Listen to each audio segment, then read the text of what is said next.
Well, hello, everybody, live from the Philippines. I actually got a little banner here. There it is, live from the Philippines. This is Dan Coccimiglio, and we're here to talk Giants baseball, the good, the bad, and the ugly after the first 6 games of the season. And I know it's 7:30 there, Thursday night. I'm actually in the Philippines, as I mentioned, and it's 10:30 Friday morning. So it's kind of difficult to get used to the actual schedule. I've been waking up at 2 in the morning to watch the games and then going back to sleep. And so I just got up about an hour ago because I went to bed at about, maybe I think I fell asleep about 11 p.m. Thursday night. Got up at 2 after 3 hours of sleep. Maybe it wasn't even that. I think it was 11:30, 2.5 hours of sleep. Then after you watch a game, it takes a while to go back to sleep.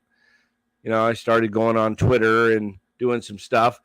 And by the time I got back to sleep, it was 6 in the morning here. So I slept till about 9:30. So I think I got about 3.5 plus 2.5. I think I got about 6 hours combined. So good enough to be alert. But anyway, welcome everybody. Good to be back with you guys. And I want to welcome in Romo to the show. How you doing, Eric? Pretty good, Dan. How you doing? How's everything in the Philippines? It's doing great. It's muggy. I sweat a lot, and I apologize for that background noise. You can see the air conditioner up and over my left shoulder, my right shoulder, I guess. Yeah. Over here, it's a room air conditioner. It's the only spot in the house that has an air conditioner. Filipinos are unbelievable people. They are resilient. They do not complain. They live. They just either go outside, get under the shade, or put fans on. It's kind of tough to get air conditioning just because of the expense of not only buying the air conditioning for over here, because it's not super expensive. It's just that if you're on a limited income, and then you got to pay the electric bill. So 5 years ago, when my wife was when we got married, 5 years ago in 2018, I had come over and put the air conditioning in her room, which is now for her mom. So it's kind of good, so she can get the cool room. But yeah, so. But yeah, anyway, I know about that time difference. It takes about a week or two for you to get acclimated. Yeah. By the time you're going to wind up back in the States, aren't you? Right? Yeah, it's crazy. I'll be back in the States. Let's see, today's Friday. We've got 2 more days. Let's see, Saturday, Sunday, Monday. 3 more days here, and then we fly out of Cebu on Monday night. Technically, it's Tuesday morning. It's a 1 a.m. flight. Go to Korea. And then I think I have a long layover this time. The first coming over here, we only had like very quick layover in Korea, like 1.5, 2 hours. Just very nice. This time be 8 hours. Oh. So it'll actually work out pretty good because I'll be able to watch from in Korea. They got good Wi-Fi. It's a beautiful airport over there. Yeah, I will be able to get the Giants-Dodgers Monday game because it'll be. I'll be over there, Korea, 6:30 Tuesday morning, which will be like, I don't know. I think it's 4:30. 4:30 it comes on the game over here. And Korea is another time change. It's an hour difference than Philippines, so it's it's kind of crazy trying to figure it all out. But anyway, let's get right into it. Let's go over the Giants. 6-game road trip. It's the good, the bad, and the ugly. We titled it. It started off game 1 pretty ugly. They got shut out against the Yankees, and Aaron Judge in his first at bat homers off Logan Webb, and you're like, oh my goodness, this is gonna be. Well, it's funny. It's every other rough. game is ugly. Yeah, that's kind of how it's really been a Jekyll and Hyde story. I said on Twitter that this has the looks of a 500 team because they're up and down. They've struck out 72 times in 6 games. They're striking out 12 times a game, which is second in baseball. But they're number 1 in home runs. Well, that's funny. As you mentioned that, it kind of reminds me of that whole 3 true outcomes. I thought that was kind of was going to disappear with the banning the shift. You're going to see more hits, more station to station. The Giants aren't doing that. It's home run or a walk or a strikeout. That's kind of how they're built right now. Right. And how's my mic? Can you hear me okay? Yeah, you sound fine to me. Okay. Is that air conditioner too loud in the background? I can't hear it. Okay. All right. Maybe the people can. I don't know. I was on with Larry the other night, and people were saying it was pretty bad. Carlo P says, miss you, Dan. Yeah, thanks. I miss being home, so I'm looking forward to getting back. I'm not sure how to stop that banner. Let me see if I can stop that. There we go. Yep. All right. And then we've got MF. Sable is good. Yeah, I've been saying there's been a couple people on Twitter, saying Sable's got to go. Spearman's, 12 at bats. Hey, look, guys, Willie Mays was 0 for 12. Okay. And his 13th at bat, like Sable, he had a home run. So I'm not saying Sable's anything close.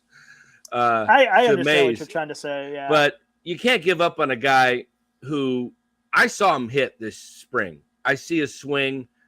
The guy can hit. He's confident. He can play the outfield. He can play first base, and he can catch. And I don't think what everybody else has been saying about his catching, I don't think his catching has been that bad. No, supposedly like the pitchers are raving about him. Yeah, so I think he's doing a good job behind the plate. And today you got a chance to see, he went 3 for 6. He was 3 for 4 at one point, and then the last at bat against the Alberto, the second baseman, third baseman, just throwing BP up there. Oh, yeah. He had a shot to get a hit and go 4 for 6, which would have actually brought his average up into the high 2s. He would have been, I believe, 5 for 18 at that point. Now he's 4 for 18. So it's kind of crazy. I mean, he was batting 100 coming in or under 100, like 0.83 or something. Yeah, it was pretty bad. So but now it's early though. So, I'll say this, Romo. It really is hard to get a grasp on this team because when they play like they did today and in game 1 against Chicago and game 2 against the Yankees, I mean, this looks like a team that could win 90 games easily. Mm-hmm. And then you look at the games, they're striking out and they're not scoring and they're no hits hardly. They look like a team that maybe 70 games. And that's why win 70 games. And that's why I say they look like a 500 team because they're up and down. Now the key is going to be that pitching. And the pitching really has it's kind of been Webb, yes, because Webb had a good outing, even though he gave up 3 runs in New York. But boy, they were tacking on some hits on him and some solid contact there in Chicago. Stripling didn't look that good. Webb was, I guess, okay, but Junis, he's been doing well. Junis, and it's been a kind of a like I say mid. They're not horrible, but not great. And they're going to need to be good. Yes. They don't need to be great, but they're going to need to be good. Mm-hmm. And it's not just 1 or 2 of them need to be good. 4 out of the 5 need to be good. Right. 4 out Do you of find 5 it need strange that Minaya didn't have a start and he came out of the bullpen? That was kind of interesting. Yeah, it was 6 starters and 2 days off and 6 games. He is going to start Saturday. So Cobb is going to start on Friday, tomorrow. His afternoon game against Kansas City. And then on Saturday, it's going to be Minaya. And then Sunday is who are there? Stripling? No, it's not Stripling. And it's not Webb. They got somebody who's trying to figure out their starters. It's not June. It's not Webb. Webb, Cobb, Stripling, Wood, Minaya, Cobb. I think that's yeah. Now I'm getting confused. Somebody might know of it. Who's going Sunday? Desclafani. That's right. Yeah. That's it. Desclafani. Yeah. And he was the one that pitched the best. He's the one that showed, he had a really good outing. Yeah. Yeah. So Disco goes, it's funny because he's been kind of like, in my mind, he's been kind of, I couldn't even think of his name, the forgotten guy. Yeah, and yet he was the guy that, looked like 2021 version of Disco. Yeah, he'd look good. And I think Kapler's making a good move by, avoiding pitching him against the Dodgers. Because they tear him up. They tear him up. Yeah. I mean, really bad. So this will be, an opportunity. The Giants need to win 2 out of 3. And ideally, obviously, a sweep going in would be great momentum. If they could sweep Kansas City, which they're totally capable of.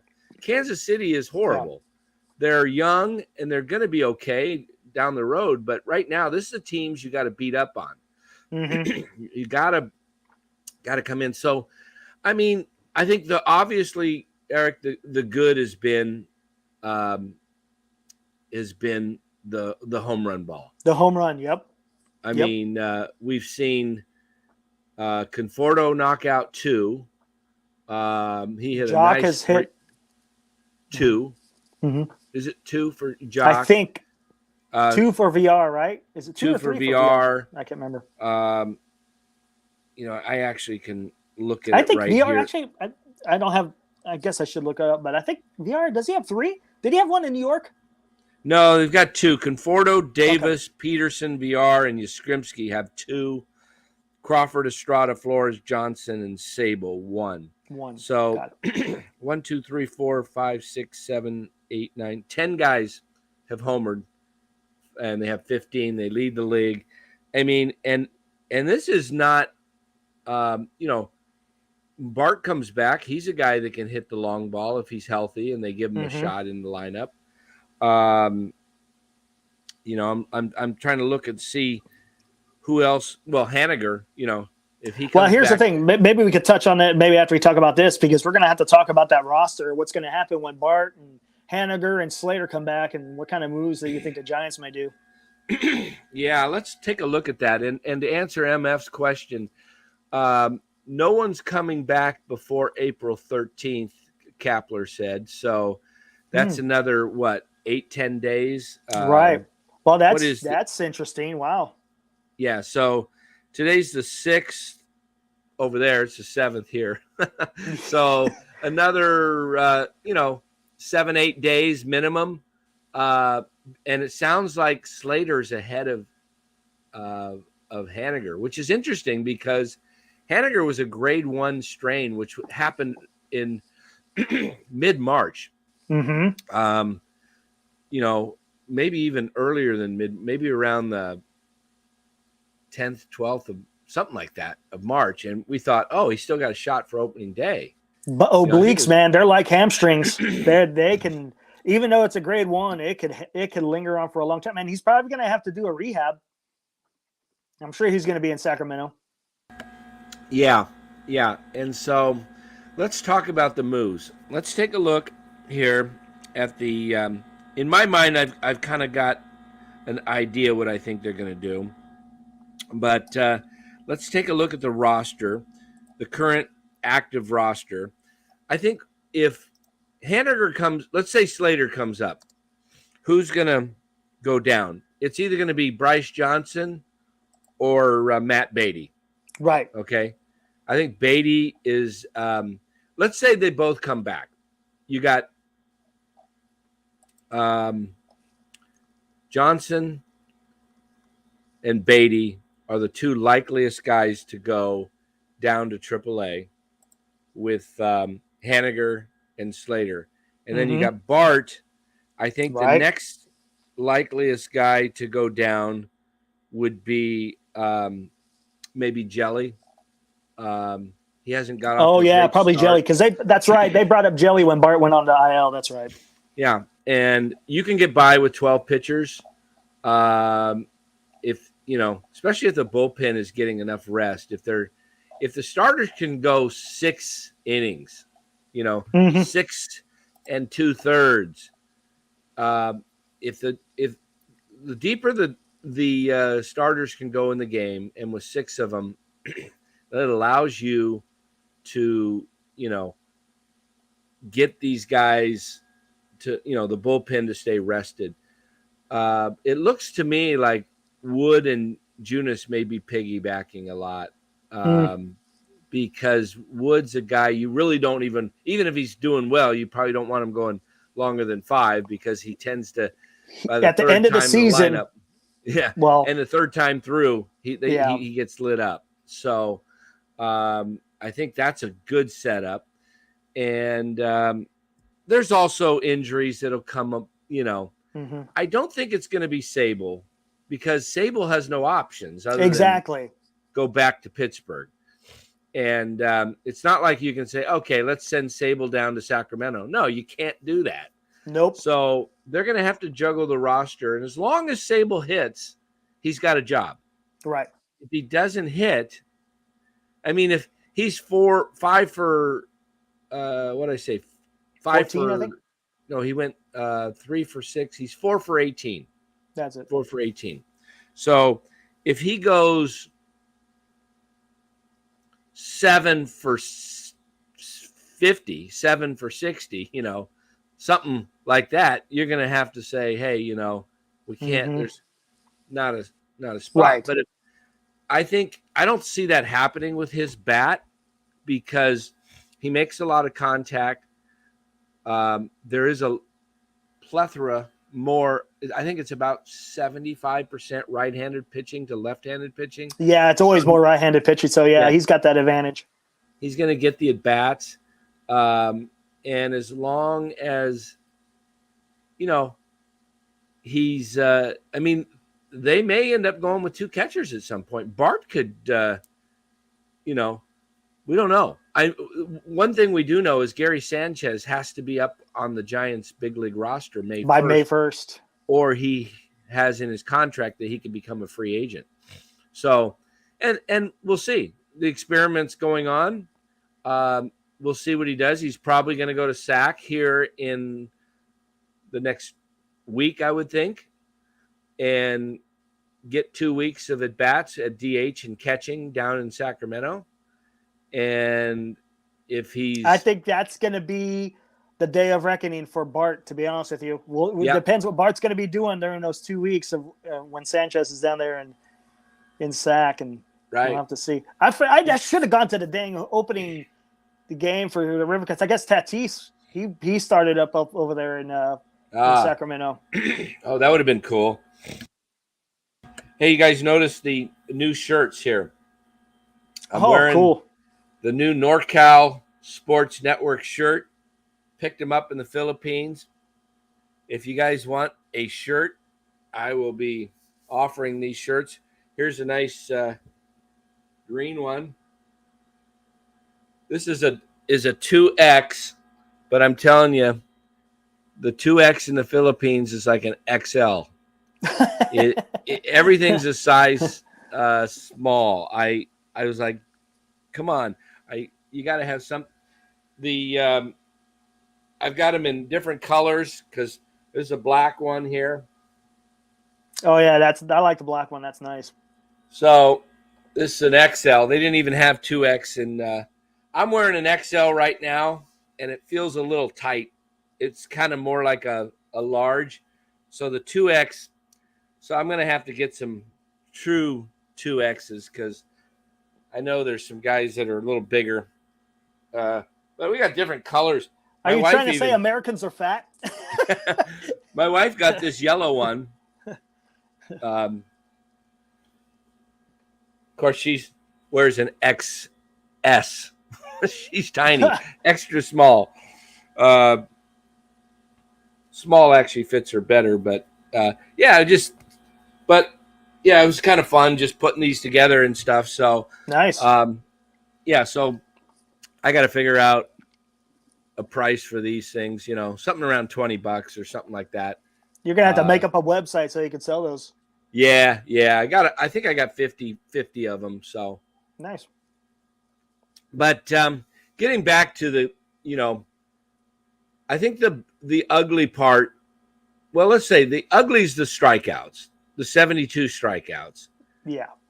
The good is the home runs and some pitching by DeSclafani and Junis. And I'd say the bad has been, I don't think the defense is totally up to snuff right now. Yeah, I've noticed that too. It's a little bit, I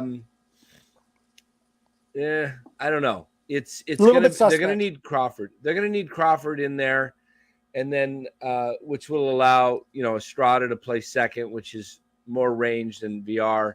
But the question, they've got bats. You got VR, Davis, and Flores that are really all somewhat similar. In what they all hit from the right side. They're all limited in kind of their range. They're either third base or first base, and in VR and Flores can both play second. I assume JD Davis, if you had to in a pinch, could put him out there at second as well.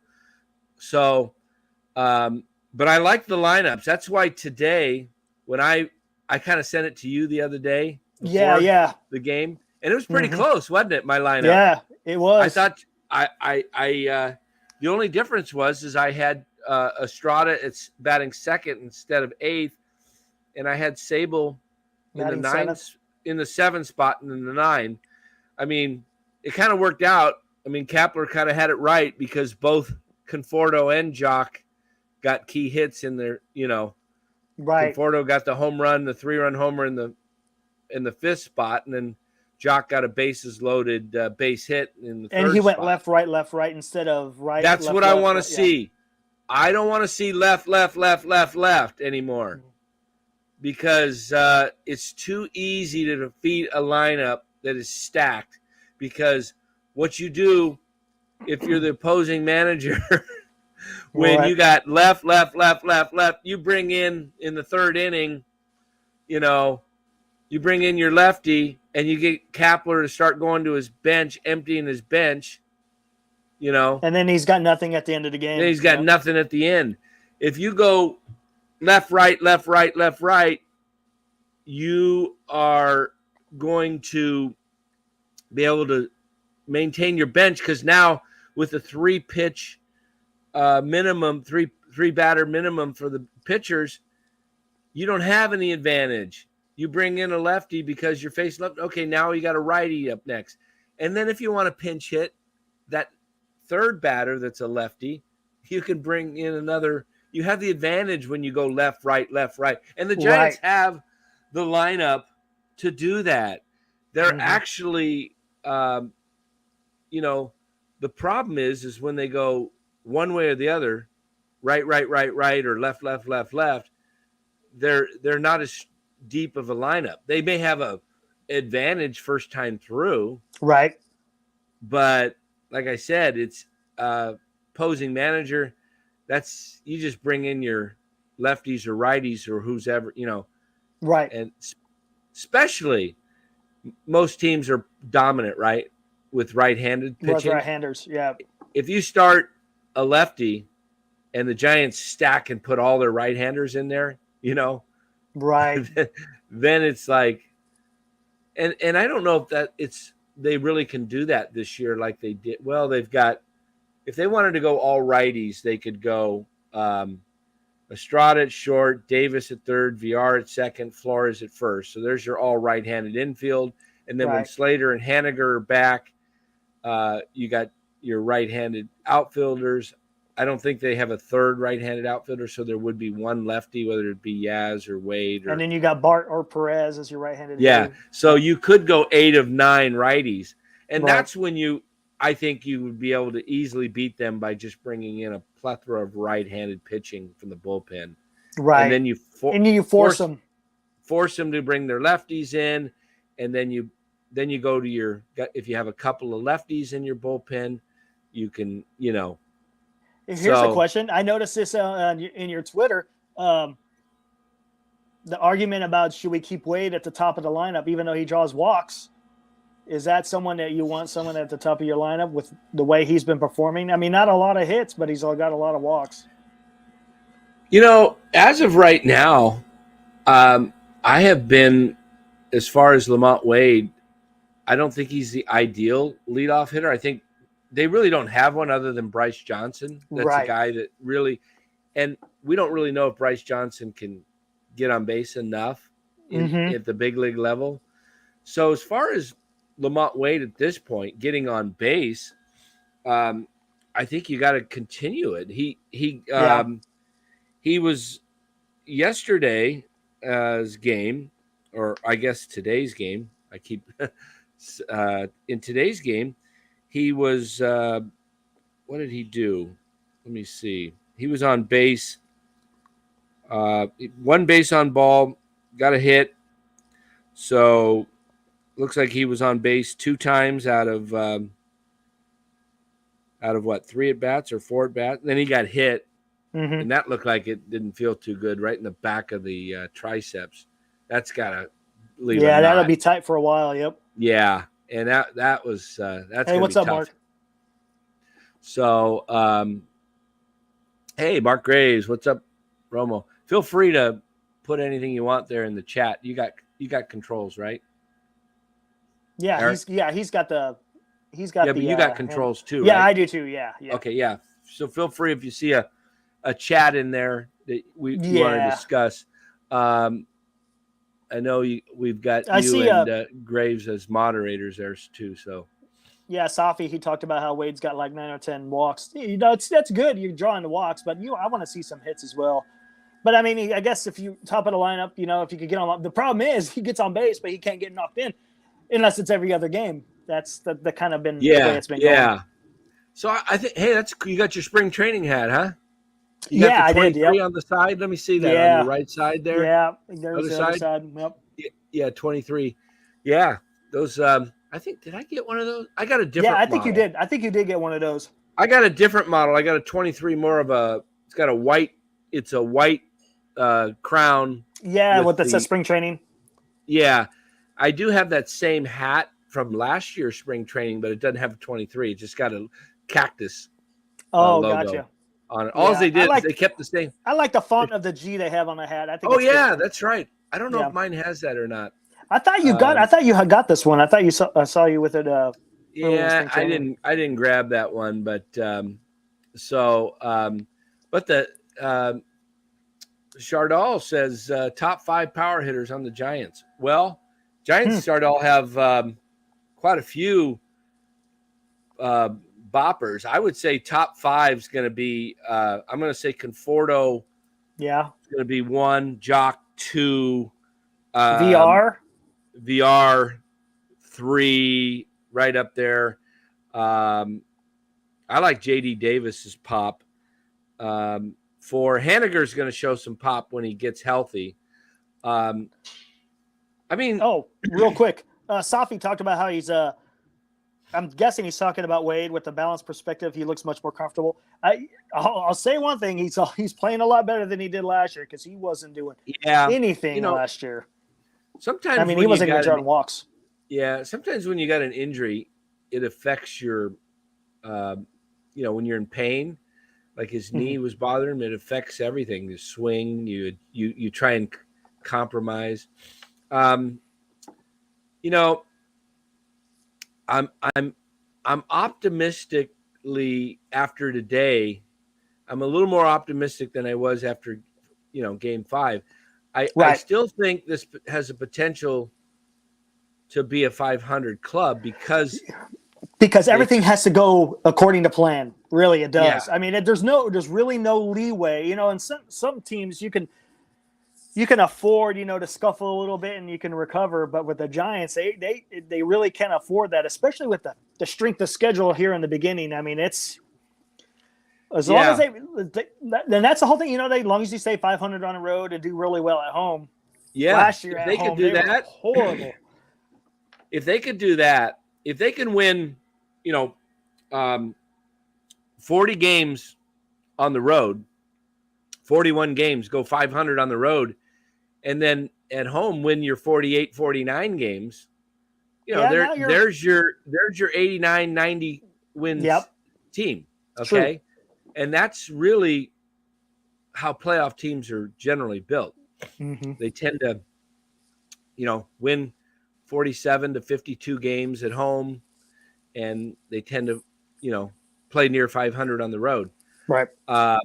So this is a good start in going 3-3, and really the 3 wins were very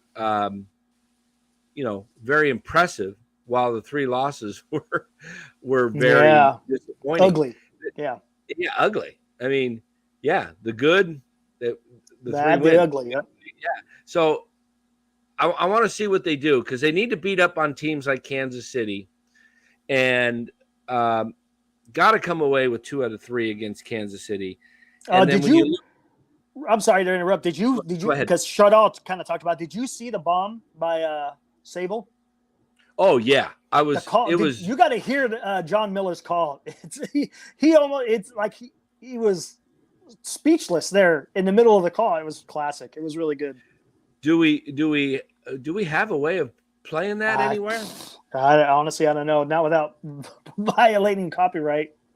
Well, I know that other guys do it. Yeah, I know, but it's radio, so I don't know if that's any different. Yeah. It was. I mean, it was good to see, especially. Yeah, he needed that. Bat. I mean, his first at bat, they were talking about him bunting on the broadcast. Kipe and Kruk and Kipe were, his one hit was a bunt, and then boom, next pitch, long drive, it's like, and they were pretty happy for him. So that was cool. I mean, I really like Blake personally. I like all these guys. I've met them all. It's a great group of guys. I will say this. When I see things or hear things that's happening in the clubhouse, what's happened, that it tells me this group's a little tighter, having some fun, and that could take them further. True. For example, when Bryce Johnson got his first home run, with the spread in the locker room, they plastered him with everything. Oh yeah, they did the same thing with Sable. Then they did the same thing with Sable today. So with Johnson, I heard they got syrup in his hair, mustard. So Sable got, I guess he got some mouthwash from a pump from Jock Peterson. I guess Jock Peterson brought over a mouthwash with a pump. I don't know what that's all about. So that tells me that they're playing loose. There's something different about this team than last year. Something last year was funky, and they just didn't gel. And the fact that they're loose, having fun, is will take you a long way. I've been on teams that were awful, and I've been on some great teams growing up. And when you have this camaraderie and you're having fun and you like all the guys and you're good, you go out there and you kind of know you're going to win most of the time. You just feel it. Yeah. And there's just something there. Yeah. Yeah. I was on a team that we had guys, there was fractions with the team. Guys didn't like certain guys, and some guy, and we were not pulling for one another. In fact, we used to go up when one guy would come up, we would be like in the dugout laughing. What's he going to come back when he strikes out? What's his excuse going to be? Because he had an excuse. The guy struck out constantly. Oh, the sun was in my eye. I could, it was just never his fault. So we just used to be, and when you have that, and we were awful, we were like 3-20, and it's just like you went to the game and you just kind of knew you weren't going to win. So this team has the feel of that they're together. When you hear things like that, you feel like you got a better sense. Yeah. Yeah. Chardal wants to come in. Chardal, if you can email me your email, I'll email you the link. Well, I don't know. Can I put the link right in here? I think you could put it in the chat. Yeah.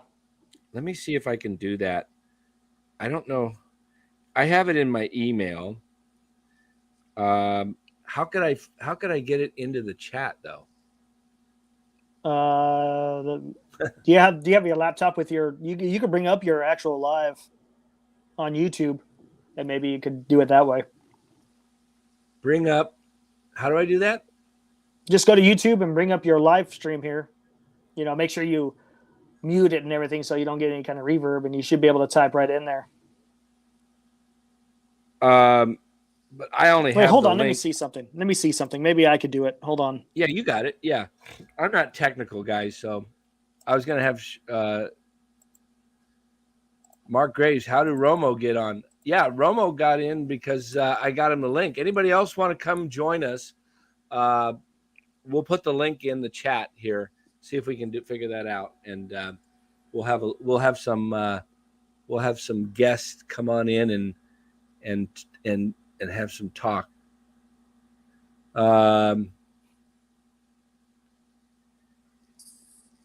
Chardal said, "Who's the most impressive player on the Giants?" Right now, this is going to be. I can't believe I'm going to say this, but right now I'm thinking maybe Yaz is. Yeah, he's done well.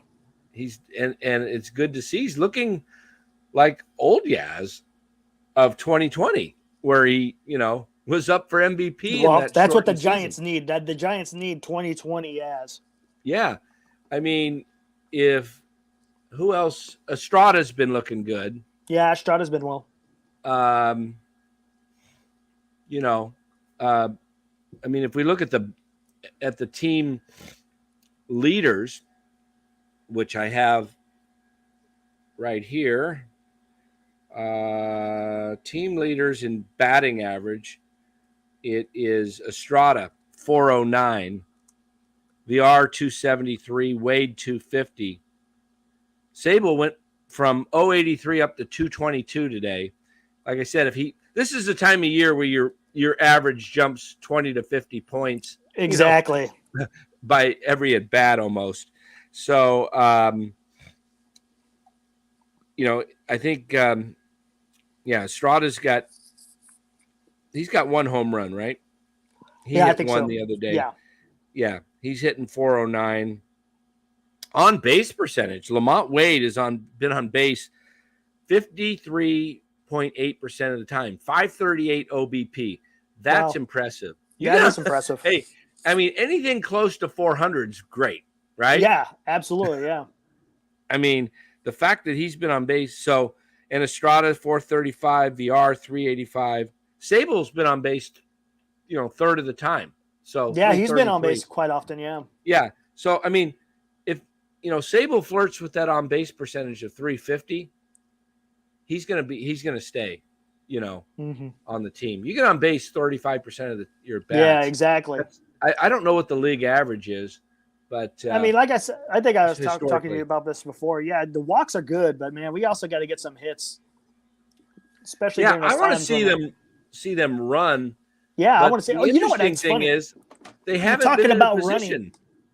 you're talking about running, and I was watching this a couple of days ago. I think it was the last game that the D-backs were playing the Dodgers. And I don't know. Did you see? Did you see any of those clips? The D-back? No, I have not. Okay. I think it was, if I'm not mistaken, I think it was game 3. They were tied, I think 2-2 in the ninth inning, and that kid McRae, he's one of the, right? Isn't it McRae? Is a fast kid, or is it? I can't remember his name for D-backs. McRae. Do they have a McRae? They have. I thought they had somebody like that, but the guy's a speedster. They've got there's a guy at third. He laid down the bunt. This is in the ninth inning. Beautiful bunt, and he got to first base. Gratterall kind of flipped the flip over to the first baseman, and they wound up holding on 3-2. Spencer, was it McCarthy? McCarthy, that's who it was. That's what I thought. Yeah. Yep. I was trying to think of his name. McCarthy is fast. Yeah. And, it was an awesome. It was like, oh, that's some small ball. It was awesome just the way, because you're getting the speed into the game, and you're not just relying on the walks. The Giants have not had a chance, unfortunately, to run because they've either been down by 4-5 to nothing, or they're up by 8 or 10. Right. So it's like they haven't been in a situation where, when you're down 4-0 and you got a guy on, you really don't want to take the chance. And the Diamondbacks, they got that reliever that came up. They just called him up. He's all arms and legs, and he looks like he's got something, man. That arm action that he has is pretty tough. I can't remember. I think his last name's Castro, I think. McRae. Safi says Grant McRae he's with the Giants. He's with the Giants, yeah. Yeah, he's their guy that I believe he's the third-ranked prospect right now. I think he moved up. Hey, here's something you guys might like, and Romo, you should try to do this if you can. You have an iPhone, right? Yeah. Yeah, if you get the app, I don't know being local if you can get it, if you get the games. I can get them, but you can get now minor league baseball. So you can watch that's right. Who was saying that? Senior softball games had talked about it in one of these streams that he watches some Major League Baseball on the MILB. Yeah, it's MILB. You may not be able to get the River Cats because you're local. I'm not sure, but you definitely would be able to pick up Richmond Flying Squirrels or Double A, which would be great because the Double A team has it's going to have. They haven't really started, I don't think yet, but they will have Luciano and Matos and a couple other guys. But Sachs got Ramos, got some guy, Ramos, Harrison, and Schmidt. You know what? I'm going to take a look. I just looked yesterday at the stats, and Ramos was hitting 316. Yeah, I was looking at that the other day when you showed me. Yeah, I took a look. Yeah, he's got a decent batting average right now. Let me take a look. Then again, it just started. Yeah, it just started, but still, it's better than 054 or something. Exactly. Let's see what they're doing here. They're actually playing right now in the bottom of the fourth, trailing El Paso 4-2. I'm going to see if I can pull up their live box score because, I can actually pick it up on ML or MILB. I just have to go to the link and pay for it, and then just pull it up in your app. So anybody who wants to watch minor league baseball, that's going to be cool. I think Richmond might have Von Brown too. But he's hurt though, right? His knee. Let's see. Safi says they start tomorrow, and Von Brown is the most tantalizing prospect we've had in maybe forever. Yeah, Von Brown. A lot of people describe him as a 5-tool kid. Power, speed, good arm, good glove. We'll see what he does. I've met him personally, and I've interviewed him. He's built. He looks similar to the way Kapler is, kind of, guy that works out and definitely doesn't have much body fat.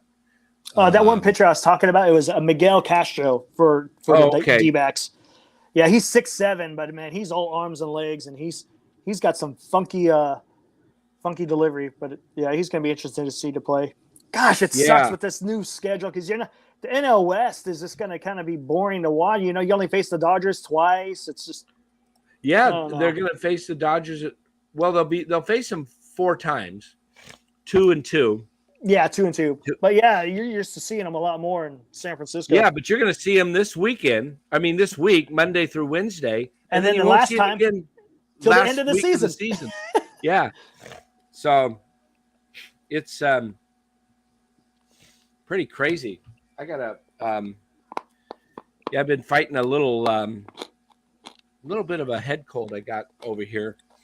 I don't know if you can, but I gotta take give a little plug.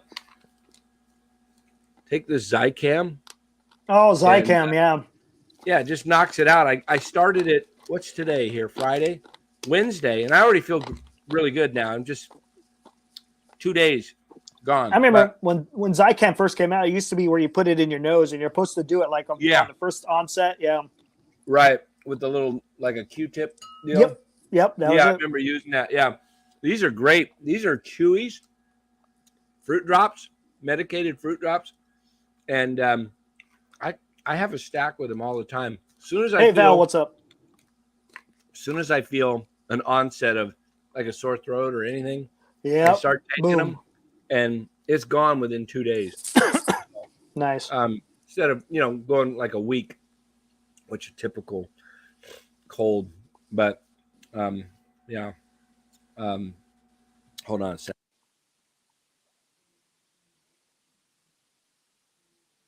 All right. Yeah. So I think it's just this humidity, and then I'm in the cold room here, and then I go, like, these are my readers, okay? I'm wearing contacts, so I can't read the screen without these readers, so I'm wearing them to read the chat.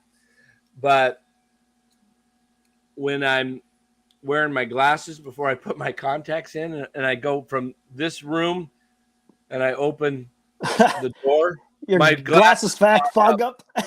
Yeah, because of it's so humid. Once I leave this room, oh my gosh, so it's crazy. Yeah. So, hey, MF, no, that is the answer. No, the Giants at this point cannot hit elite pitching. Oh yeah. Let's see. Can the Giants? Let me see. Can the They Giants look pretty bad against Cease and Cole, and even that new kid that New York has. Yeah, the third, I don't remember his name, but he shut him down. Oh, that's been a problem with the Giants a lot when they face a new guy that they never can hit the new pitcher. Yeah, it's been something of their history. Let's see. The only downside I think about Von Brown is his age. I think what is Safi? What is he? 25, 24, 25? Yeah, it's 24, 25. Brown's getting up there. Yeah, he's got a. And he's up there, interesting. It's the same Giants, thing with Schmidt. Schmidt's the right, same. This is what I was going to say.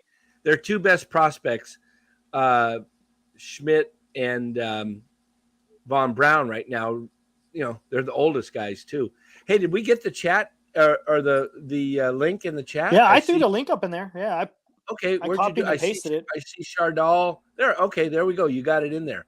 Okay, yeah. I asked my son to throw it in there if he could, but I'm not sure. He may not be watching at this point, but we got it in there. So let's bring in Chardal. Welcome, Chardal. Hey, what's up, Dan? How's your night going? How you doing, man? I'm doing fine. I'm doing fantastic. Good. I like your jersey. Let me see that. Oh, your camera. You got the Giants jersey on? Yeah. Or is that a Friday?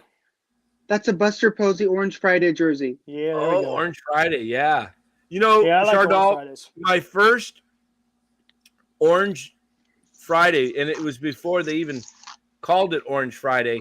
I had a Jack Clark orange jersey, and it was actually, I got him to autograph the back. It was one of the authentic ones back then. It was not the It was like really nice, and it was the heavier, the other ones are kind of light, they're thinner. This was a pretty thick one, and I don't ever know what happened to that jersey. It's weird.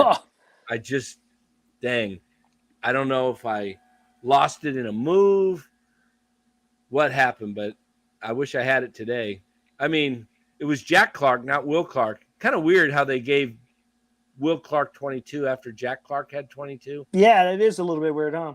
Yeah, because they're both, great Giants. I mean, obviously Will was the better of the two, but yeah. Hey Dan, what were your thoughts on this 16-6 win for the Giants over the White Sox?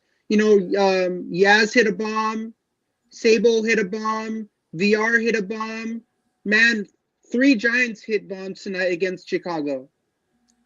Yeah, I tell you, Chardal, it's kind of a feast or famine right now. It's impressive to see him with the long ball. I think what was more impressive today was to see VR get a couple of hard hits that were not home runs. Did he have 2 hits today, or was it 1? I'm not sure. I'd have to bring up the box score here. I got it right here. I know he got a Giants VR. Yeah, he had 2 for 5, and he hit the ball pretty hard without hitting a home run. So that's a good sign. He hit one to the left field wall, I believe, on a bounce. So I want to see more of that, because contact is what's going to win these guys games. 12 strikeouts a game. When you're not hitting the long ball, you're not going to score. If you're getting a couple of long balls, and whether guys on base through a walk or whatever, or base hits, you're going to win. But the key to the Giants is making contact more. Yeah. The home runs are going to come. I think I said somewhere in the beginning of the season the Giants could lead before the season started. I don't know if I did a show on it or a tweet. We talked about the Giants. I said the Giants could lead the league in home runs this year. Oh, yeah. You were talking about all the guys that could hit 20. Yeah. Yeah. You're talking about. It's impressive. But they got to hit. They got to also move the line. They got to move the line, come up with big hits. I mean, Jock got that bases loaded single up the middle today to center field, where it looked like he was, being fooled, and he wasn't, because he was like 0 for 13 at that point against Lance Lynn, and he was looking kind of foolish. And then the next pitch, he lined it up the middle on a 3-2 count. He took a 3-1. I know you didn't quite see it. You were listening. The 3-1 swing he took was awful. It looked like it almost looked like he swung after the ball was in the glove. He kind of did these swings. It was really weird, and it was like, oh man, he's not seeing the ball. In fact, Kuiper was saying and Kruko, he's just not seeing the ball at all on Lynn, and he hadn't got a hit, and then finally, boom. That was a big hit for Jock. So the San Francisco Giants have to repeat the same performance they did today against the White Sox if they want to sweep Kansas City in San Francisco. Well, yeah, something close to that. They may not have to duplicate it exactly, 16 runs even. I mean, if they can Giants, if they can come up with 5 runs a game, take those 16 and spread them over 3 games, they should be able to sweep. Yeah, that makes sense. At home. If you score 5 or 6 runs a game, you should be able to win. And I'm gonna be attending that game tomorrow at Oracle Park. Oh, great! And I'm gonna be sitting in section 332, row 17, and the tickets are gonna are going for $51 each. Wow. Hey, here's a comment from Mario. Where is Ryan? Is he alive? Yeah, Mario, I actually heard from Ryan earlier today. which was good. I hadn't heard from him in weeks. Let's just say he had a similar situation to what Andrew Wiggins was going through with a family member, and it required his full commitment, 24/7, round the clock care of his grandmother. So Ryan was saying that it was girlfriend issues with Andrew Wiggins, but it was really his father has ailing problems, and he was tending to him. Yeah. With Wiggins, he was caring for his ailing father. Yeah, and with Ryan, I don't want to get into too much personal stuff of his stuff, but he will be back around when things settle down for him. So it's kind of a unfortunate timing for him, and his when you have an elderly grandparent that is requires round the clock care for everything, it can not only be physically taxing, it can emotionally it can drain you, because you really, it's almost like taking care of a newborn that is they're fully dependent upon you. And I can remember mothers who couldn't get out for days, even just needed, sometimes if you've got 2 or 3 kids and if you got 2 or 3 youngsters at home, I mean, and hats off to mothers out there that do this, because it's not easy. It's not easy, and they end up sometimes just needing someone to come over for an hour so they can get a shower. It's that, So how close do you think the game's going to be tomorrow against Kansas City? Who's pitching tomorrow? It's the day after that they scored 16 runs, so high chance that they may get 3 hits. Yeah, who's pitching for the Royals? I don't even know. To be honest, for the San Francisco Giants, Alex Cobb is on the mound for the Giants. Let me look. I'll look at the pitching matchup right here for tomorrow. I know Cobb's going, but tomorrow for the Royals, it's Brad Keller, who's 0-1 with a 3.86 ERA, 4.2 innings pitched in his first game, 5 hits, 6 Ks, 4 base on balls. So looks like he may have a command issue. 4 base on balls and 4 2/3 innings is pretty high. I would say the Giants, with Cobb on the mound at home, I would say the Giants somehow pull this one off tomorrow afternoon. And from what I hear, I think Saturday is going to be the tough one. I think is it Singer? I think that's kind of like they got to face Singer. Yeah. I'm going to say the Giants win tomorrow 4-2. In the first. Dan, that sounds like an Oracle Park score. Dan, who do you got scoring the first run for the Giants tomorrow against Kansas City? Oh man, I'm not. You're thinking I'm about like a prophet, Chardal. Let's see. He's gonna go put in some bets. That's what he's getting ready to go do. First run tomorrow. Let me look at this lineup. What I think it's gonna be tomorrow. I'm gonna say the first run at home tomorrow. Let's see. Hold on. Was this a right-handed pitcher again? I think it was, right? The guy I mentioned. Yeah, I'm not sure. Let me look. I think he was a righty. Right-handed pitcher Brad Keller. So if I look at the Giants lineup, who's going to score the first run? Will it come on a home run, or will they actually come on a? So it could be either a single, a double, or it could be either one of those two. All right, I'm going to say that depending on how the lineup goes tomorrow, because today they had Estrada in the 8th spot, and I think Crawford's in the lineup tomorrow.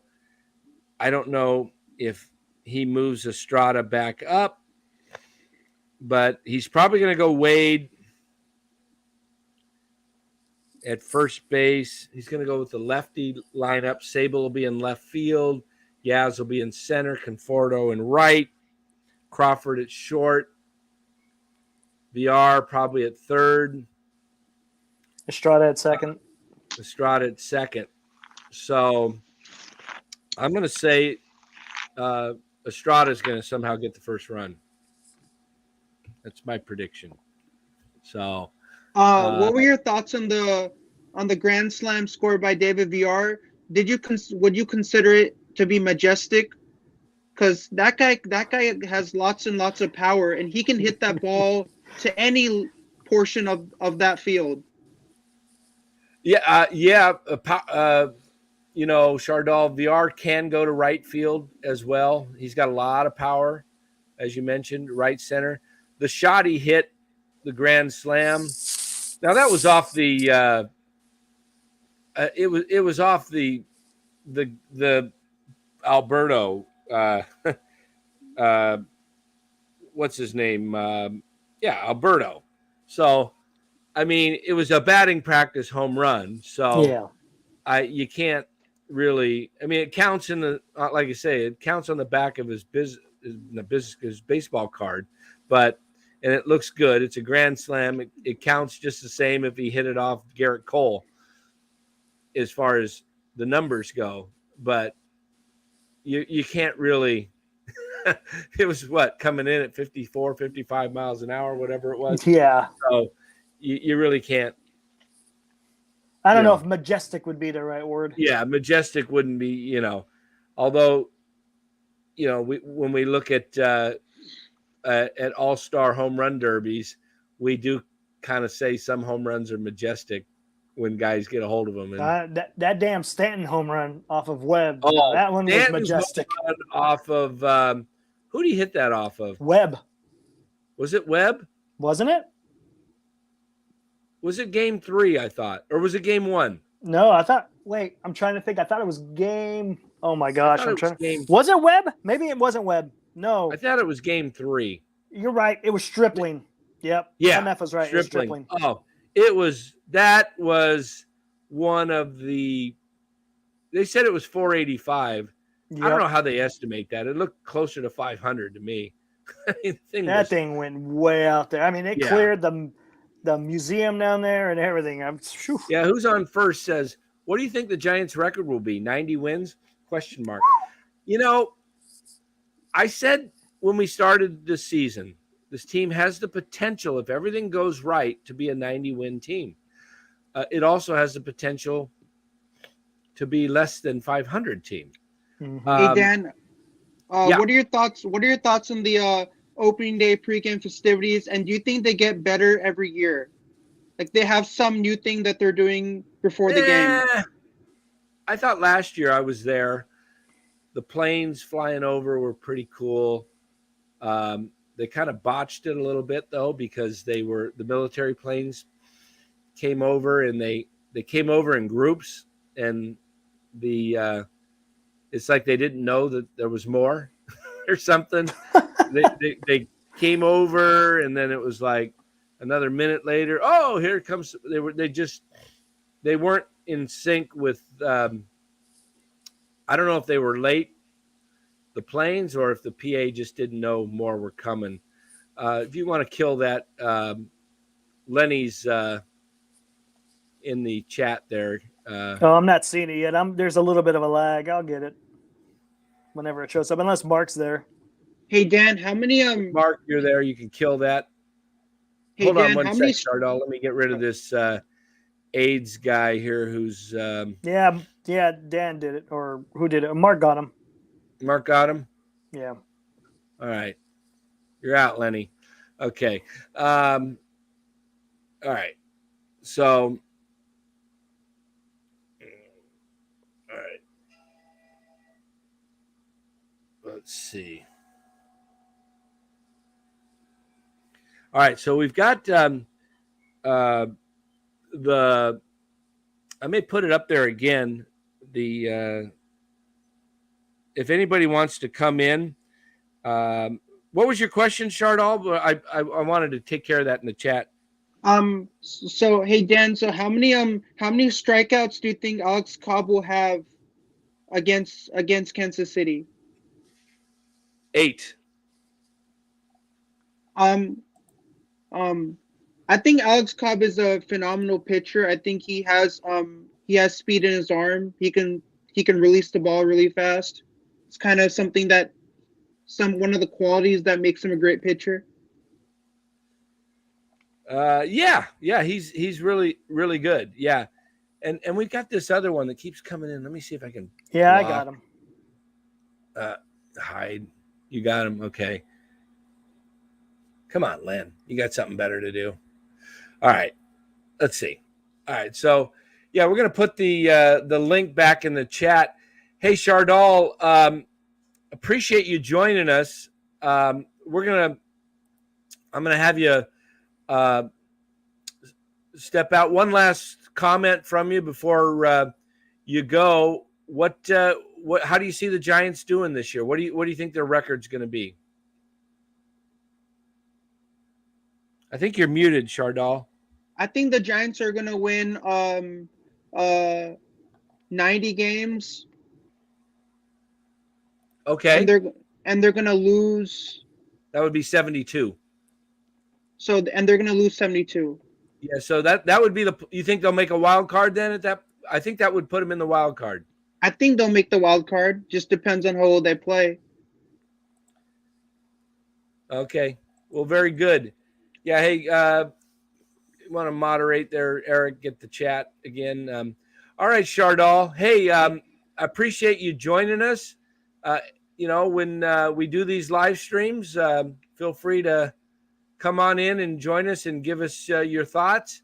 And enjoy tomorrow's game in section 332, right?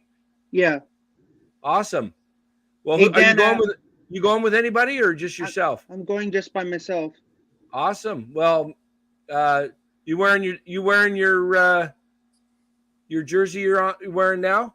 Yeah. Whose was that again on the back? Buster Posey, my favorite catcher. Posey, number 28. Yes. Awesome. Well, hey Dan, I just want to say I really love your show and I love this new network. I hope it keeps going well. I hope you get a lot of subscribers, get a lot of new people tuning in here and sharing their thoughts about the Giants. But last of all, before I leave, let's bleed that orange and black and let's go Giants. All right, Shardal. Great to hear you. That's Shardal from SG Sports Talk. And good call, Shardal. Good call. Good call. Hey, thanks for joining us. And I hope you guys keep on having a great show. All right, thanks. Have a good one, Shardal. All right, bye-bye. See ya. All right, that was the great Shardal, who is all over Bay Area sports shows. He's the man who follows. I've seen, Larry Krueger, obviously, the Krug Show, and I think he has his own show that, he's a Bay Area sports fan for sure. So, we got the is Graves in there? Yeah, Mark, if you're in there, if you can moderate and kill the chat.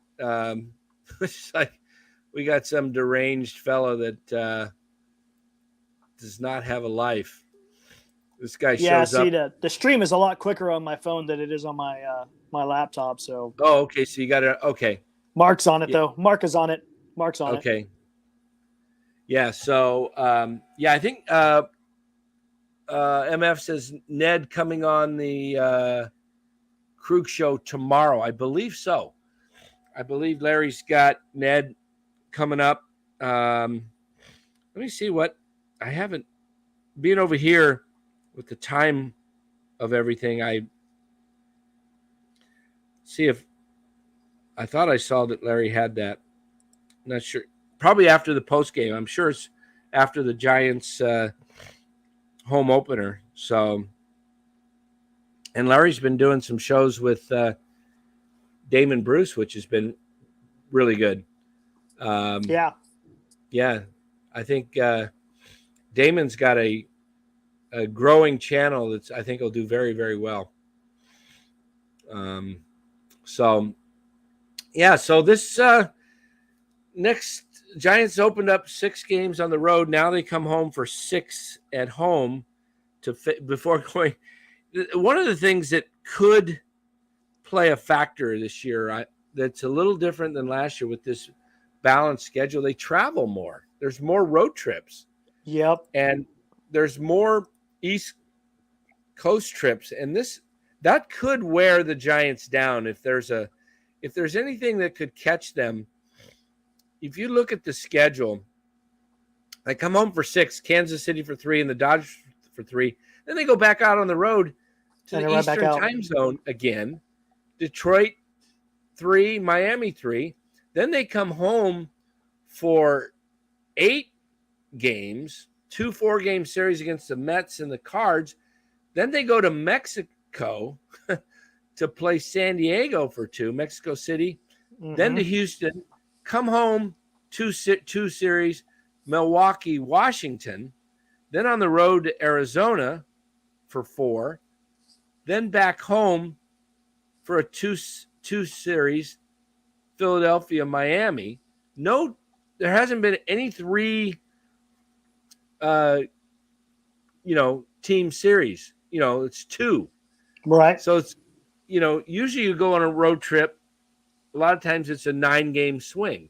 Right. And you get that out of your way so you're not traveling back and forth all constantly. Yeah. Right? So then after they come home for, after being in Houston, I said Milwaukee, Arizona, they go on the road for 4, home Philadelphia, Miami, back on the road to Minnesota for 3, Milwaukee for 4, home for 6 games, Pittsburgh the end of May, beginning of June, 3 games against Baltimore, back on the road for 3 against Colorado, then back home for 3 against Chicago Cubs, and then on the road again, they go to St. Louis for 3, and then come back to California to play the Dodgers for 3. Then they're home in mid-June for the 4 against the Padres and 3 against the D-backs. Then they go to Canada, the deep swing all the way to the East Coast again to play Toronto and then the Mets. And so that's a 6-game trip. Now you're into July and you come home for Seattle and Colorado, and then they're back on the road. It's the All-Star break, and then they're back on the road. They go back east, Pittsburgh. Now you're in the Eastern time zone again. Then you got Cincinnati. I think Cincinnati's Eastern time zone. Yeah, they are. I think, yeah. Yeah. And then they go back. What's really weird is they go Pittsburgh, Cincinnati, then they go back. They go further east to Washington, D.C. That's their first 3-game or 3-team road trip. And it's mid-July. It's after the All-Star break. And then they come home for a 3-team homestand. The A's for 2, Boston for 3, and Arizona for 4. Then they go to Oakland, which is kind of like staying at home, and then the Angels at Anaheim. Then back home, Texas for 3, and then Tampa Bay for 3. Then back to the East, Atlanta and Philadelphia. Back home, Atlanta, Cincinnati. Now you're going into the last month of the season. San Diego, and then they go for all the way to Chicago Cubs. Home, Colorado for 3, Cleveland for 3. On the road, Colorado for 3, Arizona for 2, and the Dodgers for 4. So another 3-team road trip. So they have 2 of those, but only 1 3-team homestand all year. And then they close out the last 6 with San Diego and the Dodgers. To me, that schedule could wear them out I think it's not going to be like that for all the teams. But the Giants got a little bit more because they're West Coast. I'm sure Coast, it's similar for Seattle and the Dodgers and Padres. But my goodness, baseball, this balanced schedules in some ways is nice, but the travel, it's like, I mean, I guess it's in some ways, maybe, I don't know. That's a question I'll have to ask some of the players. Yeah. What they feel about a 9-game swing versus a 6-game. A 6-game. Do they like just getting that road trip and being gone and being home for longer? Or do they like this 6 and 6, home for 6, away for 6? You're gone a lot more. I'd love to, maybe somebody can do this. Myself, I might look to do it. Curious, looking over last few years' schedule versus this year, how many road trips versus, actual times you're leaving versus, is it close, or are you leaving home 3 or 4 times more? More than it looks like based on what I just read off. Mark Graves kind of funny says, getting way ahead of myself. I just went through the whole season. But what I was trying to do there was just kind of point out that it could wear these guys out, especially they're one of the older teams in baseball. And that's where I'd like to see the Giants, be a little younger. And they may be at some point, if Casey Schmidt, Ramos maybe knocks the door down, hopefully. Yeah. We'll see. Hey, LD, I'm with you, man. I'm with you. That could be a discussion for another day for sure, though. And just so you know, it wasn't just Crawford being disrespected. I think the whole fan base was disrespected, but that's a topic we could probably talk on for about an hour and a half or so. Yeah. That you got your franchise shortstop, and I don't know why, going back to the Carlos Correa thing, they botched that thing in more ways than one. Yeah, Farhan did, in my opinion. You could have said, look, Correa, Carlos, we want you. We're recruiting you. We've got our franchise shortstop that has been with us. We're signing you for 13 years. Would you be willing to play third base for 1 year while we, And you know what? Correa would have done that because he already said that he was going to go play third if he signed with the Mets. Exactly. And instead, the Giants didn't even communicate with Crawford until after they signed after they agreed to a contract with Correa. Did they then call Crawford? I mean, their whole public relations has been pretty bad ever since the deadline last year. Basically kind of giving a pitiful excuse of why they couldn't get Soto. The offseason debacle, and then the start of the season, you leave Bryce Johnson off the roster for some reason and sign a guy that wasn't ever with you during the entire spring. I mean, it's just they've really been putting their foot in their mouth, ever since the trade deadline last year. I did hear a reason for that, which made sense. I think they could have communicated with Johnson a little better. It seems like Farhan doesn't communicate with the players on important matters like Crawford. No, it doesn't seem that way. What happened was with the Bryce Johnson situation, Beatty was something in his contract that he was able to be kind of. He had to have a bump up or something like that. Yeah, if someone signed him, he had to be on a 26-man opening day roster. Yeah, there was a certain verbiage that they used, and I can't remember. Basically, he had to be on the active roster. But why? Yeah. What? And so they had to bump him up and get him in there. We did just put the link in the chat again. So if anybody would like to come in, whether that's Graves or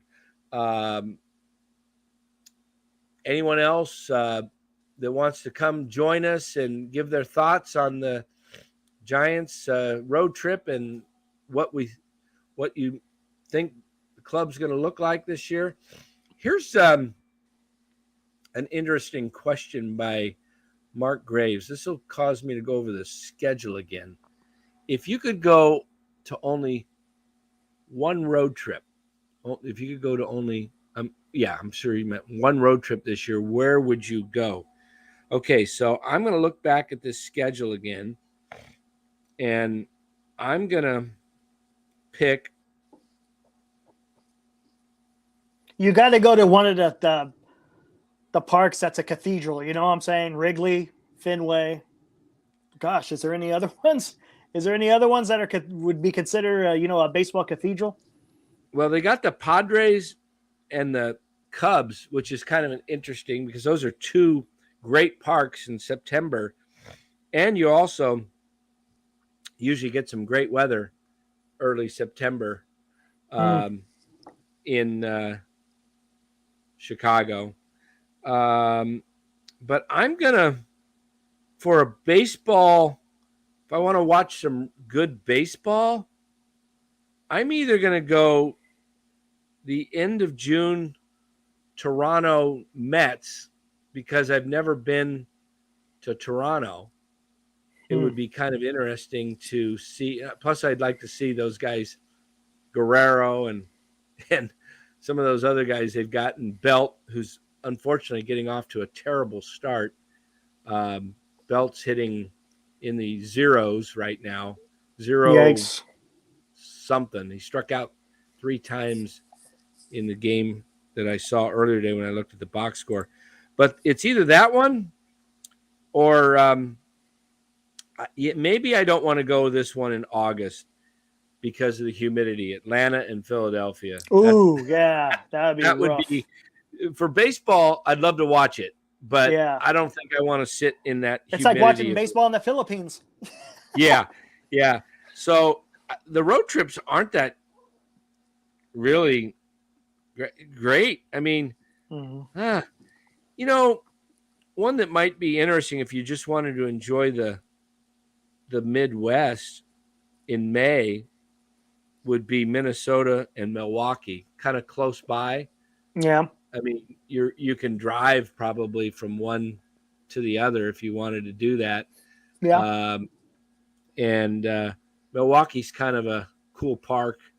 But isn't there both? Does Minnesota play outdoors? Yeah, Minnesota plays outdoor. But Mark makes a good point. St. Louis would probably be a good place to watch. Man, you know what? It's funny. I vaguely remember this because I was really young. My family, we drove back east, and we had family over in St. Louis, and we actually went to a St. Louis Cardinals and Giants game. And if I'm not mistaken, because I was little, I think that was the time. Isn't that where the fight happened with Will Clark? Yes. Yeah, I could have sworn because I remember my dad talking about it. I was like, oh, wow, they're getting ready to fight. Here we go. And I was just like, what the heck is going on? Yeah, that was something. So, hey, if you're in the chat for the first time, hit the like and subscribe button. Trying to grow. Obviously, I've been in the Philippines for close to 2 weeks, so hadn't done anything. Actually was able to just get internet in the neighborhood. They were coming through with the actual right to the house, bringing the wire right to the house. And we got our demented dude in the chat again. Yeah, we're getting him. You getting him? Okay. I tell you, I kind of have an idea who it is, but if it's not him, this guy's demented. Who's ever doing this? He's persistent. He's yeah, persistent. he's persistent. But I mean, it tells me he doesn't have much of a life, really. So big fat L for the man in the chat. Mario, he's already trying to sell his tickets.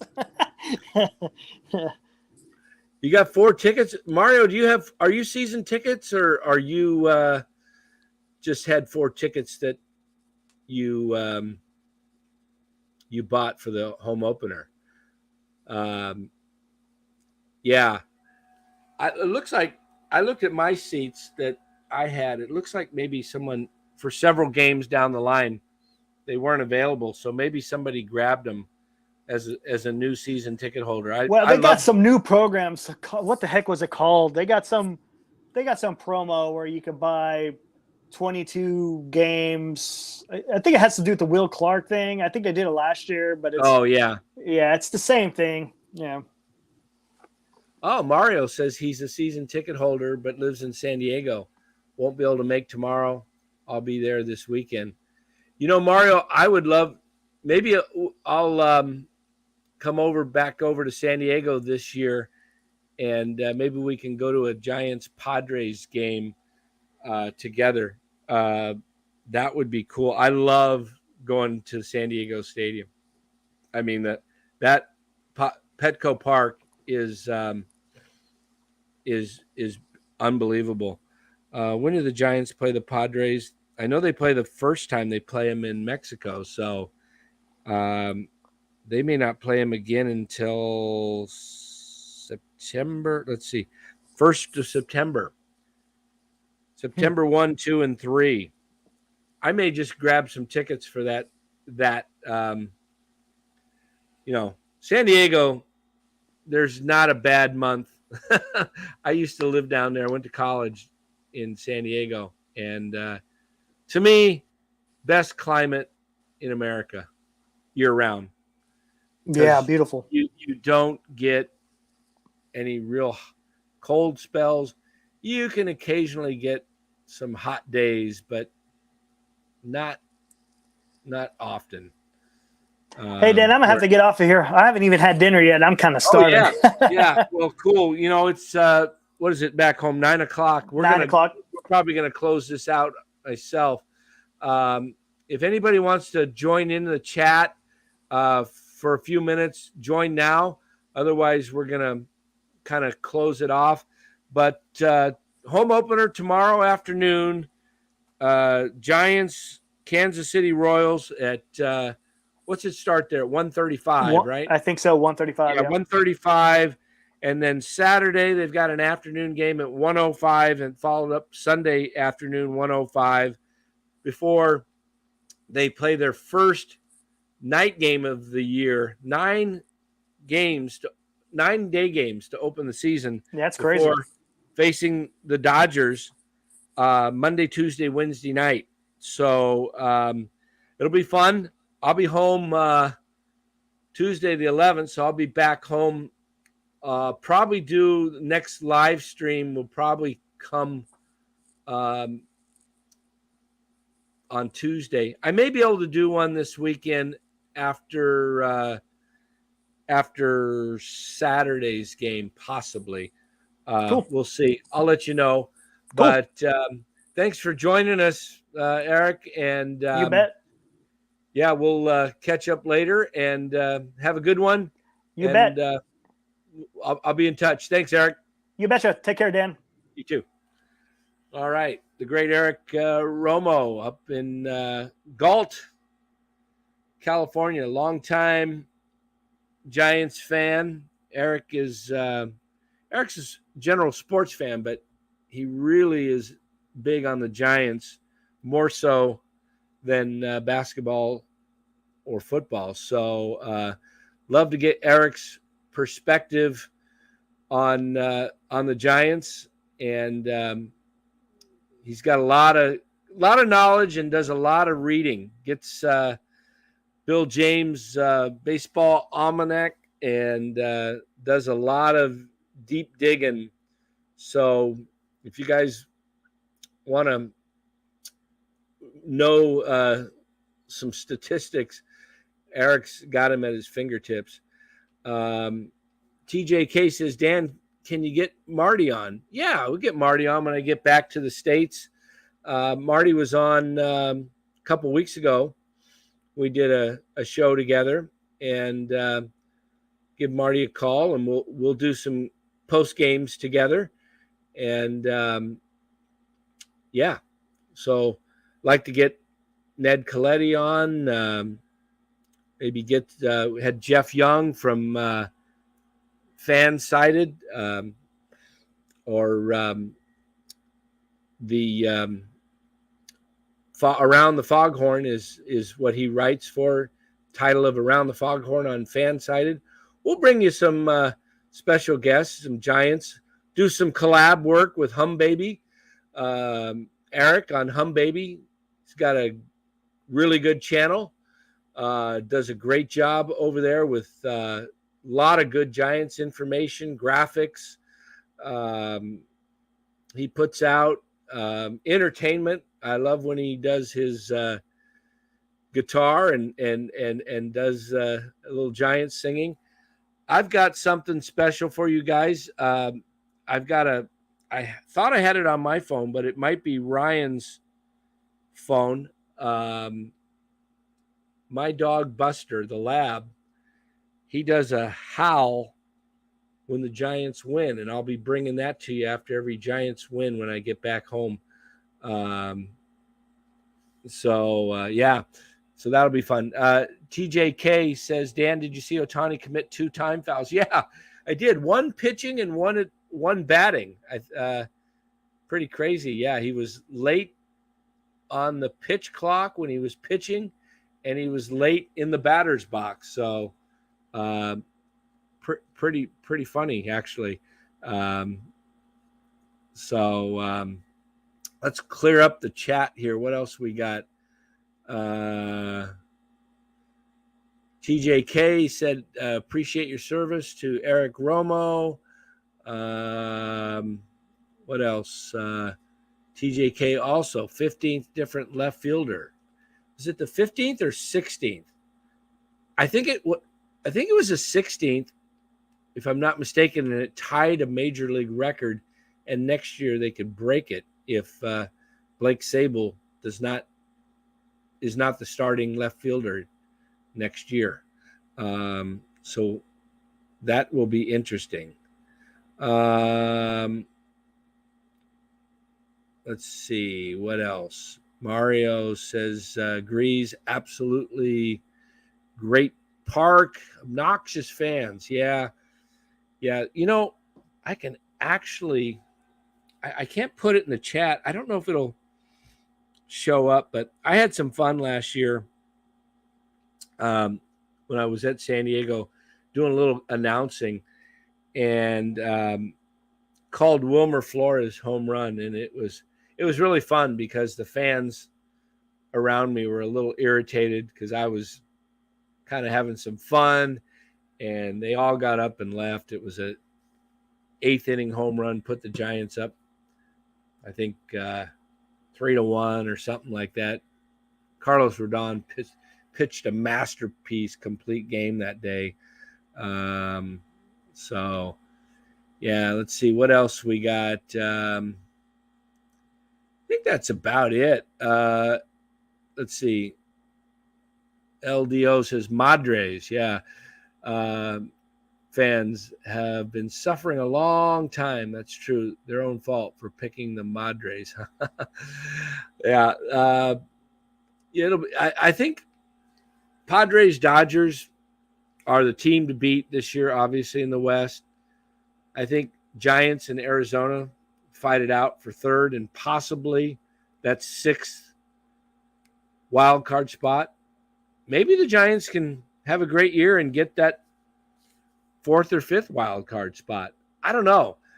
I'm really kind of perplexed, the best word, watching this team because, as I said at the beginning of the show, when they're hitting the long ball, they look like, murder's row. I mean, they're just unbelievable. They're crushing the ball.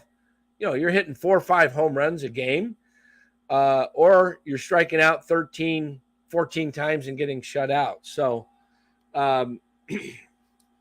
that's going to be, we'll see. I think after this homestand, we'll get a decent idea, the trajectory. Again, it's still early. Really, I'm saying 500. They have the looks of it, but in all honesty, it's hard to judge a team until you get to about 30 games in. So we'll see where they're at 30 games in. If I said at the beginning of this season, if they're near 500 after 31 games because of the tough schedule they have, if they're sitting at 500 or a game over 500 after 31 games, and I'm talking series against the Dodgers coming up for 3, the Cardinals for 4, the Mets for 4, San Diego for 2, and Houston for 3, and they've already played the Yankees. That's 6 playoff series in the opening 10 series. Did I mention, let's see, was it 6? Let's see. Let me pull it back up again. I just had it. Sorry. Yeah. Yankees playoffs 1, Dodgers 2, Mets 3, St. Louis 4, San Diego 5, Houston 6. Yeah. Those first 6 series, or 10 series, 6 against playoff teams last year. If they're sitting at 500 right around there after 31, 16, 15, 15, 16, I think this team has a shot to really contend. If they're sitting at 12 and 19, it's going to be tough. So I think they have it in them based on what I've seen the 6 games with their batting, the long ball, to, win a lot of these games because of the long ball. TJK says, Dan, Miss Bruce Bochy, do I follow other teams around the league? Yes, I do. Particularly the National League West, the Dodgers, Padres, and the Diamondbacks. I don't really do a lot of following with the Rockies. We'll see how they go. Also, I'm following this year the Rangers because of Bruce Bochy, and Blue Jays and I follow overall, the entire Major League Baseball, but in particular the National League West and the teams I mentioned, the Rangers and the Blue Jays. So yeah. What else we got? Mario says, not sold on the Padres and Dodgers. Padres pitching isn't great, and the Dodgers lost a ton of talent. Yeah, very true, Mario. Padres pitching is really not deep right now, especially with some injuries. And then I guess Yu Darvish has not been available. I'm not sure how they're going to do because you're right. Their pitching is not, don't have a lot of depth there. And the Dodgers have lost a lot. When you consider they lost the left side of the infield, the Turners, Trey and Justin. They also lost Cody Bellinger, Gavin Lux for the season due to a knee injury, ACL. Couple of other guys. Dodgers are not as scary as they were, and they've got some rookies. They got Miguel Vargas and James Outman, and then you saw where Clay's brother Trace hit 3 home runs the other day. Good for him. I don't think that's a guy that will sustain that. It would be nice to see, for Thompson's sake, just because he's Clay's brother, like to see him do well. But, he's a Dodger, so, not going to be disappointed if the game's on the line and he strikes out to end the game. Not going to be wishing for him to get a hit so the Dodgers can win. But, on a personal note, love Clay Thompson, so love to see Trace do well for that sake, but not if it's going to win the Dodgers a bunch of games, though.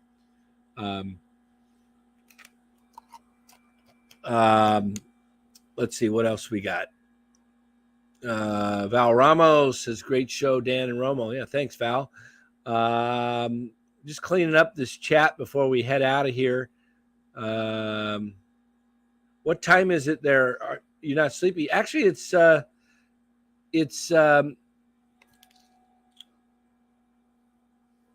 the heck time is it here? I got to look on my phone. I got my watch that I never changed, so it's still California, Arizona time. So when I look at it, I know what time it is. But my phone, my laptop actually is messed up. It's showing, actually my laptop is showing California, showing 9:13 p.m. still. But my phone, it's 12:13 Friday afternoon. So I'm wide awake. I did get, I would normally be sleeping through the night. I'd just be going to bed 11, 12 and getting up, 7, 8 hours later. But because the Giants come on at 2 in the morning the last 2 days, and then the other day it was 3 in the morning, I'm not getting, my sleep's broken. So I'm waking up going back to sleep about 6 in the morning and waking up 9:30 or so. But had my cup of coffee and I'm up and ready to go. So what else we got? I think we see a little golf. Did I see something in there about golf? Saw something about Tiger in here. Let's see. Mark Graves says, I don't think Tiger will win another tournament. I think he's talking about that because of the Masters. That actually the Masters started today, right? Let me look. Yeah, Masters started today. Let me see what the leaderboard looks like. Oh, Brooks Koepka -7, tied with the leaderboard with Victor Hovland and John Rahm. Okay, so if we look at the, that's pretty interesting. Let's see. How did Tiger do today? I'm just looking this up on ESPN right now.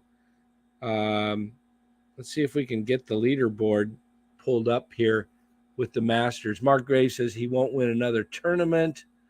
Let's see. Where Scotty Scheffler -4. Be interesting to see Koepka if he can go wire to wire. I would say, wow, Scheffler's going to be tough and Rahm's going to be tough. The fact that Rahm is tied for the leader after one day. Jason Day's in there at -5. Let's see, Tiger Woods was poor, TJ, +2. Okay. Mark Graves says +2. So he's 9 strokes off the lead. He's going to probably struggle to make the cut tomorrow. I don't know where the cut's going to be, but my guess it's going to be right around +1, +2. Let's see. Anybody else of note in the running? Schauffele -4. Oh, Morikawa's -3. Jordan Spieth -3. So all those guys. Justin Thomas -2. Mickelson -1. Interesting. Freddie Couples -1. Wow. That's, yeah, I would say, Oh, where's the kid? Let's see if he's in the running. Drawing a blank on his name. I don't see him on the leaderboard. The kid that's kind of grew up. He was a Giants fan. He finished first or second in a bunch of tournaments, and then he finally won one recently. Rory McIlroy's even. I'm looking for the guy's Zalatoris. No, is it? Yeah, Will Zalatoris. So he withdrew. Bummer. I don't know what happened. Wonder why he withdrew. Will Zalatoris. He's maybe injured or something. I don't know. But anyway, hey guys, I think that's about does it for here. As I mentioned earlier, got these new shirts, the NorCal Sports Network. Anybody wants one? The biggest size I got is a 2X, but it's really an XL. So when I get back to the States, I may have to get some true 2XLs or 3XLs because I'm wearing an XL and I normally wear an XL and I like it a little looser. It's a little tight in the armpits right here. So the double XL fits a little better, but I think they're about a size off. So my larges would probably be a medium and my XLs are like a large. So we'll be putting those up when I get back. Buy some shirts in the Philippines for cheap and smuggle them in. Yeah, I actually did. They're in my suitcase. I don't know. I think I can do that. They're just going to be in my suitcase. So anyway, I'll keep you guys posted. Let me look at the schedule real quick here, and I'll tell you when I think we can go live next. I got to look at the Giants schedule because of the time. I'll be in Cebu for a couple of days because I fly out of Cebu. I didn't realize when I came over here, it's really, Easter Sunday, they call it Holy Week over here. The Philippines is predominantly Catholic, and it's like the busiest day of the year. I went to get a flight Monday morning to fly to Cebu from the province I'm in, I'm in Sorsogon, and went to get the tickets because we have a flight at 1 a.m. Tuesday morning. So I said, well, we'll fly over Monday, and went to get the tickets. No flights available Monday. 0. Everybody's going home Monday. So it's just like crazy. So we actually now are flying out Sunday, Easter morning, to Cebu. So I've got to spend Sunday night in Cebu. And because our flight's not till 1 a.m, I didn't want to check out early and haul around luggage all day. So I'll check out of the hotel like 10 p.m. Monday night for a 1 a.m.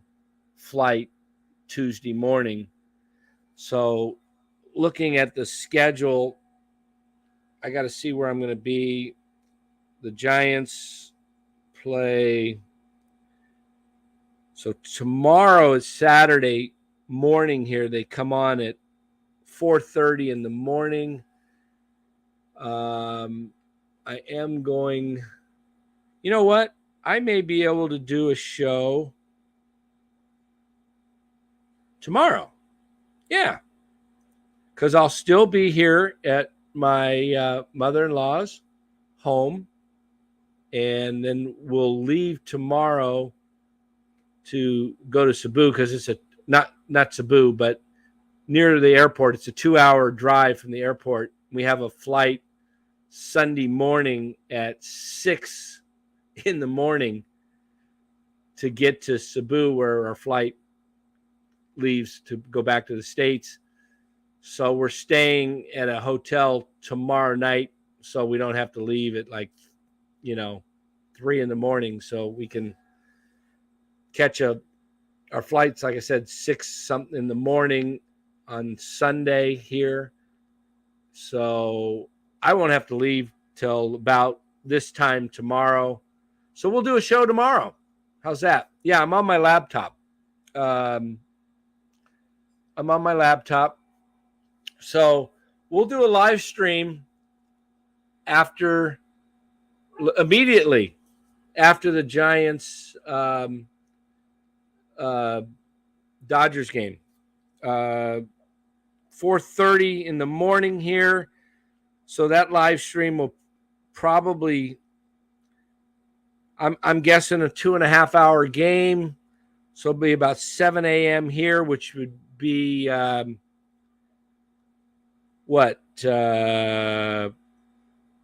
o'clock? Yeah, 4 p.m. there. So between 4 and 4:30 tomorrow, we'll do a live stream setup covering the Giants and Giants Royals. Probably be a fairly quick one because I know Larry's going to be on with Ned, and I may even be on that show for a bit. I'm not sure. See how things go. So yeah, look for me tomorrow at around 4 to 4:30 after the Giants home opener against the Kansas City Royals, right here on the NorCal Sports Network. So thanks everybody for joining. Had a great time in the chat, and until tomorrow, let's go Giants. Have a good one, everybody.